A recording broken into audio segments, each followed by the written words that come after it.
You wake up, get ready for class, grab your backpack, and head out the door. As you're walking to class, you grab your headphones and put on your favorite Spotify playlist.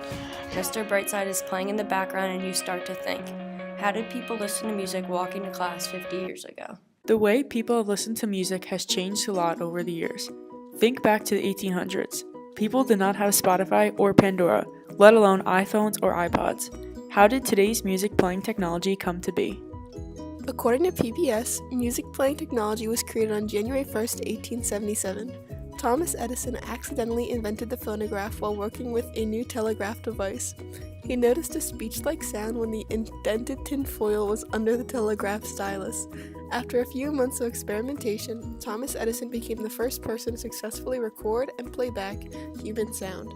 This recording consisted of Mary Had a Little Lamb. The first words I spoke in the original phonograph. A little piece of practical poetry. Mary had a little lamb, its fleece was white as snow, and everywhere that Mary went, the lamb was sure to go.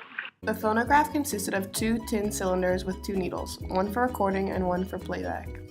10 years later, in 1887, Emil Berliner made an updated version of the phonograph called the gramophone. The gramophone used flat disc records rather than a cylinder to play sound. This was the first commercially available record player on the market in 1896. Years later, records were updated to be vinyl instead of glass so they could be mass-produced.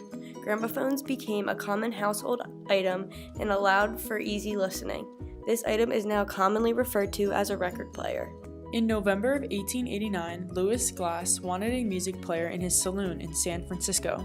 He installed a coin-operated phonograph called Nickel in a Slot. It was called this because that was the amount of money needed to pick a song. That name was later shortened to Nickelodeon, but not the Nickelodeon that broadcast SpongeBob.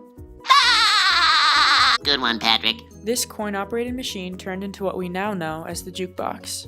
Around 1912, radio waves were broadcasted to spread information to U.S. citizens about World War I.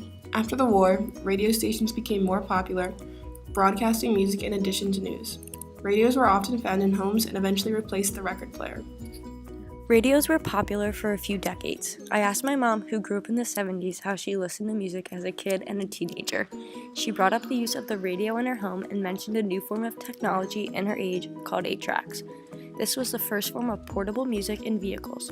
It was a thicker cassette tape that contained a magnetic strip with 4 different channels that was able to store 8 tracks. However, this form of music playing did not stay popular for long because the technology used to create the tapes produced a low-quality sound. After listening to the tapes a couple times, the sound became worn down and difficult to hear. Due to high demand of portable music like 8-tracks, cassettes became the alternative for listening to music on the road because they were smaller and easier to transport. In 1979, the music listening experience changed forever. It was that year when music became portable. Take a cassette out of its case, and most people just see an empty box. But Sony saw something quite different.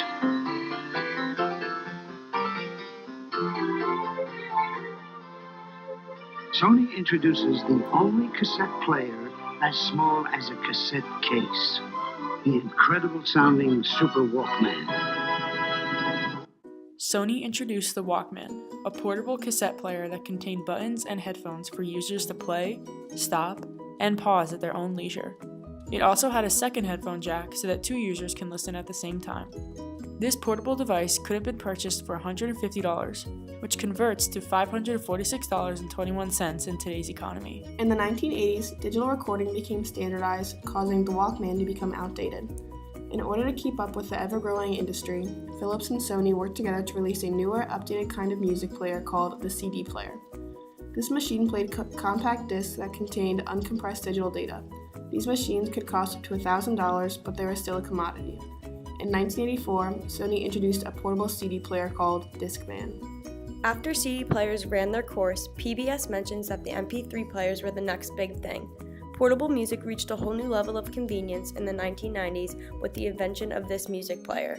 The sound quality increased and were perfect for music lovers. It was with this creation of the MP3 player that allowed kids to start listening to music while walking to class.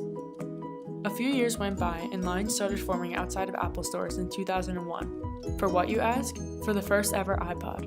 People were camping out overnight just to get their hands on one. This was a device that used a digital music store called iTunes. On iTunes, songs were downloaded for as low as 69 cents and directly placed on your device for you to listen to instantly. Listening to music had never been so convenient. From the iPod to the iPhone, Apple is constantly transforming our music listening experience. iTunes remains popular, but streaming services are now in high competition. Apple Music, Spotify, and Pandora are the top streaming services, where all you need is a device and an account to listen to your favorite songs. Starting in 1877 to present day, the way we have listened to music and the technology surrounding it has changed drastically. Who knows what can happen and what can be invented for us to be listening to the next Drake album on.